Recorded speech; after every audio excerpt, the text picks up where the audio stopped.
Nō reira, kai aku manu kura, tēnā koutou katoa, nau mai anō ki te karere I tēnei rānei.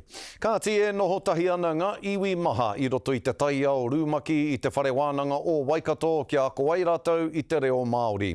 Kei te hia a Jodeci Manning kia matatau ia ki te reo Māori, pērā no hoki I tōna matatau ki te reo take o Hawai'i. He māmā Olivia Macleod, kei te whai I te rūmakitanga o Te Tohu Paetahi I te whare wānanga o Waikato I tēnei tau. Hei oranga mōna me tōna whānau. Kia tahuri ake tātou. Nau mai ngā iwi katoa o te ao ki te reo Māori. Engari mo te tau nei, he whirihanga I roto I te aroha. He whirihanga anō hoki I roto I te wero no reira mauri a mai tō Manaia kakapa. He ōlelo no au ko kākou ma Hawai'i o ki tahua mamua ma hope kukupulu, ma hope ke kupulu. No leila, o kamana o ke la. First is the foundation, it's a whakatauki that we use back in Hawaii. First is the foundation and after is the building. So since me being raised in Hawaii, I'm pa'a, I'm secure in my ōlelo Hawai'i, my mo'omeheu Hawaii, my language and my culture. So I wanted to come back here to Aotearoa to do the same so I can have more secure on both sides of my culture, my reo, my ōlelo.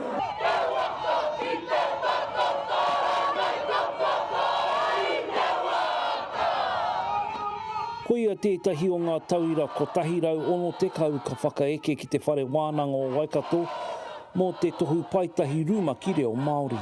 Ki te noho toto Māori noi ho tātou, ko ngā Māori ana he te hunga ka whiwhi te reo. Engari ki te moe atu tātou ki ngā iwi no iwi ke, tēnā ka tupu mato. Te iwi Māori o tira te reo Māori. Ko te tau toru te kau mārima o te tohu paitahi, ki katoa ngā tūru e ngā reanga katoa o te reo. Ka mātaki rātau I ngā uri e puta nei ngā whare kura. Nā ko ngā mātua, ko ngā Pākehā mea ki ana, ko tātou te hunga e mahu e ana ki muri. Nō reira, ko te nuinga o ngā hunga ka tae mai, ko ngā hunga mātua, o ngaua tamariki ka haere atu rā ki ngaua kohanga ki ngaua kura.